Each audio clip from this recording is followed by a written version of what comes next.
Pas kodit zgjedhor, në mesnatën e datës 12 mars, zyrtarisht mbylleshin listat për të dorëzuar, sepse partitë politike gjithmonë kështu ka funksionuar që në momentin e fundit kanë dorëzuar. Vetëm kjo ishte hera e parë mbas kaq vitesh që disa orë përpara, që unë isha i qartë edhe bile se kisha të qartë për një javë situatën time personale, kështu që nuk kisha ndonjë. Po jo, nëse e kishe për një javë, kam përshtypjen do kishe lëvizur më shpejt, do kishe marrë masat ose reagimet. Ti prite, shpresove deri në momentin e fundit. Nuk mund të thuash në politik, nuk jam natyrë që jam emocional. Jem natyrë emocionale. Jem natyrë Po jo, ti je pasionant për atë që bën, kështu që emocionale dhe pasionant, por unë them që njeriu po si premishi për gjakun jemi përbërë gjithë që do të thotë po nuk i ziu gjaku në çdo lloj gjëje, nuk bën asnjë lloj pune. Kështu shkoj. Po pra, nuk bën asnjë punë mirë nëse se bën me pasion, patjetër. Kjo është ideja. Dhe kështu që unë gjithsesi duke patur që kishte këto lloj indikatorësh që kishte filluar me thrit personat tek nga zoti Berisha apo nga drejtues të tjerë të qarkut të Elbasanit dhe qarqeve të tjera dhe kishte lloj informacioni, gjë që me mua nuk përjetonte një gjë të tillë. Në një kohë që kishte dërguar 2 SMS zoti Berisha. Juve. Po, zoti Berisha në harkun në kohor një javë. Dhe SMS e fundit ka qenë me datën 11 mars, bie gati 24 orë, jo gati po 24 orë e më shumë përpara, se sa shpalla e listave dhe fakti që nuk mora përgjigje, s'ka bë vaki kurrë që për gjatë 20 vite që kemi qenë që Berisha mos kthej përgjigje. Mos kthej përgjigje sepse për hir të vërtetës, edhe një natës, 2 natës, pa kaluar 10 deri në 12 orë maksimumi të kthehet përgjigje për çdo lloj gjë. E ka atë lloj cilësi edhe duhet me ja njohur. Kurse në këtë rast më fjalë unë e kuptova që mbani erë diçka që nuk shkon. Po patjetër. Dhe kështu që isha e prisja një gjë të tillë, por sigurisht nuk mund t'ia jepje, do thoja, atë kënaqësi asnjërit aty drejtuesit të Partisë Demokratike, që kur lexonin emrat atje në kryesi, më fjalë sepse kishte dije informacionat brenda se si qarkulloshin fjalët, dhe që të thonin që pyet do ta dëgjojmë emrin të këtij personi, dashurës. Kjo ishte gjithë historia. Pra, unë jam akuzuar për disa gjëra që nuk shkojnë për shtat. Rrugës së ndjekur, zoti Berisha, drejtuesit të tjerë Partisë Demokratike. Për çfarë je akuzuar? Politikës tyre në raport me disa qasje në raport se kundërshtarit politik ti ke bërë opozit fort. Kjo është kryesorja.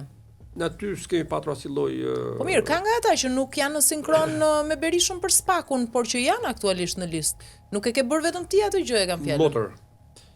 Me gjithë respekti për gjithë kolegët, të majtë dhe djathtë, dhe me këto preashtuar analistët, gazetarët, mediat ju që keni qenë njerëz që keni mbështetur shumë Spakun dhe reformën e drejtësisë dhe që kjo duhet vlerësuar. Pjesa më shëndosh shoqërisë mendoj unë. Por flas për pjesën e politikës.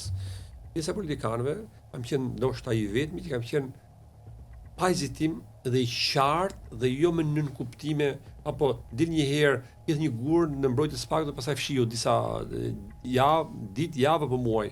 Unë kam qenë prezent me qëndrime të pandryshuara për ditë, për javë, për muaj në raport me Spakun dhe me GKO-n. Jo me tërësisht reformën e drejtësi. Pse kam thënë këtë? E them sepse reformën e drejtësi përsëri dhe sot kthehem të bësh një analizë të rish me laps me letë ku i thonë me studime ka mangësi të thella, i cili ka bërë dëm shoqërisë në ç'kuptim. Po them vetëm një indikator. Për shembull, mosmarrja e drejtësi në çështjet penale dhe civile, të shkallës së parë dhe të shkallës edhe të apelit, flasim jo të Spakut dhe GKO-s, të gjykatës posaçme, por të gjykatave normale, mjaft dhe prokurorisë dhe shkallës së parë dhe të apelit, është le shumë për dëshiruar. Dhe ke stop çështjet gjithë e dimi evadimi në gjykatën e lartë merrësisht kohë zgjatje dhe në drejtësisë me vonesë gjithë tjerë. Por në raport me Spakun kam qenë i qartë, në kuptimin e kësaj që Spaku kur u krijua dhe GKO-ja u krijua për 2 element kryesor që do duhet lufta ndaj krimit të organizuar dhe korrupsionit në nivele të larta. Që në një farë mënyre, jo, unë kam, po tutë ju nëse kujtohet, më ke pyetur një herë që më thonë pa notë vini Spakut, nëse kujtohet. Po, patjetër. Dhe unë kam thënë që midis 5-s dhe 10-s unë i vë një 7 deri në 8 Spakut. Dhe tani e kam rritur përsëri, kam shkuar këtë 8.5 drejtim 9-s për Spakun. së fundi me goditjen që bë kryetari i bashkisë, jo se kam gjë personale absolutisht, por flas për institucionin, flas për titullarin e institucionit, për nivelin e lartë të goditjes nga nuk pritet ti të kalonin zgjedhjet që ose më saktë të mbylleshin listat që t'i jepjen pozitive SPAK-ut. Apo se mendova kaq gjatë. Do ta e kam thënë përpara, do ta them për herë dhe jam në mbrojtje SPAK-ut totalisht dhe do të vazhdoj ta mbroj sepse besoj që institucioni i SPAK-ut dhe GKO-ja janë dy institucione të cilat po luftojnë korrupsionin. Ose madje mund të them që është opozita po përdor termin në thojza e vërtet. Pse?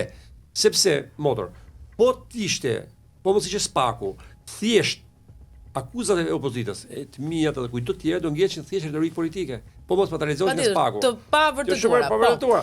Në momentin që vërtet, kush e futi Rirocë tjetër mbrojë, futi partia, jo më partia, e fut drejtësia. Po tani më thuaj, ti beson 100% ka qenë vetëm të qenit siç e thua ti spakist arsyeja? Jo vetëm kaq. Vazhdoj me tej. Tani qendrimet e mia kanë qenë nga 9 shtatori, pra do të kthehema sa të qendrime. Un kam qenë zoti Basha, mas 25 prill 2021 kam qenë që duhet largohej nga drejtimi i Partisë Demokratike.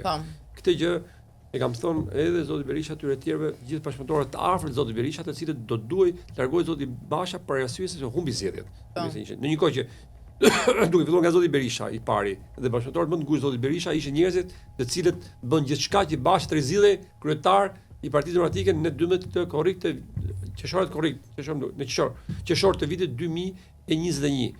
Në një kohë që në vendimin e shtatorit, për mua ka qenë një vendim i gabuar në raport me zotin Berisha, vendimi që mori Basha pa kryesin, pa grup parlamentar, pa këshillin kombëtar, duke përjashtuar të gjithë institucionet. Dhe i kam qendruar këtij versioni, këtij qendrimi dhe me datë 10 shtator kam pasur daljen e parë publike në media ku i kam kërkuar zotit Berisha që do të bëj sakrificë ai dhe familja e tij që mos e fusi Partinë Demokratike në një rrugë pa krye, një rrugë për çarje të cilët do ndodhë dhe ashtu ndodhi.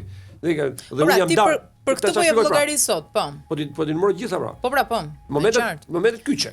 Tani dhe ky ka qenë momenti i parë dhe të cilët unë nuk jam bashkuar ndaj zotit Berisha për një arsye të thjeshtë, sepse qendrimi i zotit Berisha 3 muaj përpara ishte pro zotit Basha, tani që u cenua që pavarësisht që ishte gabim. Po. Në mënyrë të padrejtë, unë flas për parimin. E kuptoj. Igo para. E dyta, mos harroni 6 marsin e vitit 2022 në zgjedhjet e pjesëme vendore në 6 bashki, isha i vetmi person i cili morë përsipër Bashkinë e Rrogozhinës dhe e kam nxjerr foltorën forcë e tretë mbas Partisë Demokratike që ishte Basha në një kohë që Basha vetë gjum, kurse Berisha shkota 30 herë në Durrës, 20 herë në Shkodër dhe në të tjera gjithë për ato dhe unë e mora përsipër dhe kam dalë 600 vota përpara zotit Berisha dhe isha i vetmi person i cili nëse do të kishte patur këtë rezultat atëherë Basha dhe Partia Demokratike sigurisht do të kishte për një situatë tjetër. Pikërisht aty mbas 6 marsit ndodhen ndryshime shumë të forta. S'ma falin. Iku dhe kjo. Nëse ju kujtohet debate diskutimi për 30 prillin. Përsëri ju kam thënë që do të duhet gjithë demokratët në kuvendin e 30 prillit të vitit 2022 do të jenë gjithë bashkë, nuk u realizua. U bën zgjedhje seksione, grup seksione deg në mënyrë të njëjtshme, gjë të cilët unë përsëri nuk e kam pranuar. Në një kohë që kur diskutoi për problemin e kryeministit, figurë përbashkuese kam thënë që zoti Berisha i takon të jetë tani në krye të opozitës, krye Partisë Demokratike, sepse ka shumicën e demokratëve të cilët provajson dhe e fitojnë të drejtë pa diskutim, por ama për kryeministin do duhet të jetë një figurë tjetër përbashkuese për të gjithë demokratët dhe për gjithë pjesën tjetër të shoqërisë me një arsye të vetme përballë Edi Ramës.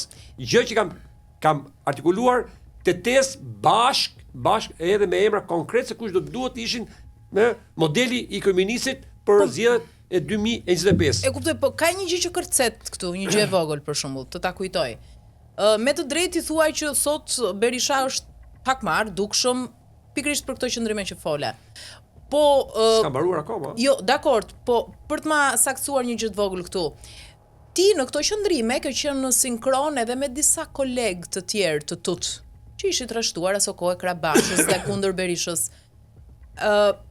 Por që nga ata u futën në lista për shembull, madje edhe në listë të mbyllur. Po mirë, kemi për shembull, pse nuk u hakmor ndaj Sajmir Korreshit Berisha? Tani ju bashkë keni qenë një dyshe, madje bashkë dilni gjithandej dhe kishit të njëjtën motamot njëjtën retorik.